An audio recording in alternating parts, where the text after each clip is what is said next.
Good morning, everybody. This video is being released on Veterans Day, also known as Remembrance Day or Armistice Day, originally established to commemorate the end of World War I. So take a minute today, for your own sake as much as anyone else's, find a veteran of the Great War and say thank you. I think you'll feel better when you do that.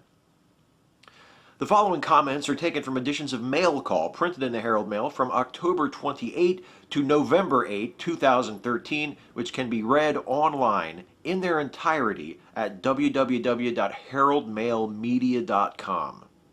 First up from Boonesboro. I hear some of you call in about the Tea Party. Do you know what they actually stand for? Smaller government and less taxes. I think that's something we all could live with. And I just wish we had some people here in Maryland, some politicians who have the backbone that Ted Cruz has, to take a stand for the American people and not walk lockstep with what the politicians say, whether they're Republicans or Democrat. They're worried about their political lives, and they're not concerned about us at all. I agree, it's a shame that we don't have more politicians who are genuinely interested in making government more effective and efficient, who care more about actually helping those in need than indulging in self-serving grandstanding and transparent acts of political theater calculated to pander to small but influential segments of their base. You know, like Ted Cruz. I'm reading Monday's paper about the person who commented about the senior citizens tasting the grapes at a grocery store. Me and my 25 friends do that. We taste one grape. If they're sour, we do not buy them. That's how you pick out your good fruit. You don't want sour grapes. I had a cousin who had a fruit farm in Boonesboro, and he plugged the watermelons so that the people could make sure they were sweet and good. So that's not stealing. That's just common sense. Boonesboro. You go grocery shopping with 25 friends? You didn't like the look of the teenagers who hang out in the cafe next to the deli section, so you opted for safety in numbers? Actually, I agree with your shopping technique. Taste a grape to see if the bunch is good. I do it all the time. And not just with fruit either. If I'm browsing the meat section and I see that they have a sale on chicken tenderloin, I'll tear open the package and take one tenderloin home with me and fry it up with some olive oil, maybe a little bit of rice, some steamed vegetables on the side. And if it's good, then I'll come back and I'll buy the rest of the package. How else am I supposed to make sure that I'm getting good chicken? I mean, it's common sense. You know, when we had Reagan, we also had Johnny Cash and Bob Hope. Now we got Obama with no cash and no hope. Hagerstown.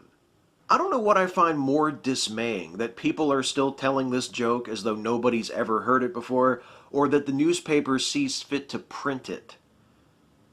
Johnny Cash and Bob Hope both died during the George W. Bush administration, by the way. Do you remember Solomon and the two women who claimed the child? Well, the Republicans gave in to Bully Bear Obama for the good of the country. Keedysville.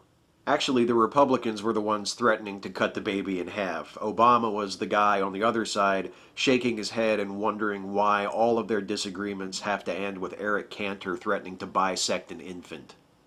If taxpayers are providing free breakfast and free lunch for all these kids, then what are their parents spending all their food stamps on? Greencastle, Pennsylvania. Yeah, I reckon they're probably spending most of it on drugs, huh? Food, you asshole. They're spending it on food for themselves and for their children to eat while not at school. You do get that these people are poor, right? When the fuck did giving shit to poor people become such a scandal? I'm kind of confused. My 7-year-old was invited to a birthday party for a classmate, and I was told to go to... I said, "What does she want?" And the mother goes, "You need to go to Toys R Us. She has a gift registry there." I said, "You mean like a bride does? A registry?" And she says, "Yeah, she has a list of everything she wants." I don't think so. I'm not going to a child birthday registry. Good Lord, it's a birthday party. $10 gift or something. My goodness. Hagerstown. You know, at first I was with you. The idea of a gift registry for a child's birthday party seemed insane, but then I was thinking about it, and I actually kind of think it makes sense now. I mean, think about it. With the registry, not only do you get to see exactly what the little fucker wants, You also virtually eliminate the possibility that you will buy the same gift as someone else coming to the party and wind up looking like a dumbass.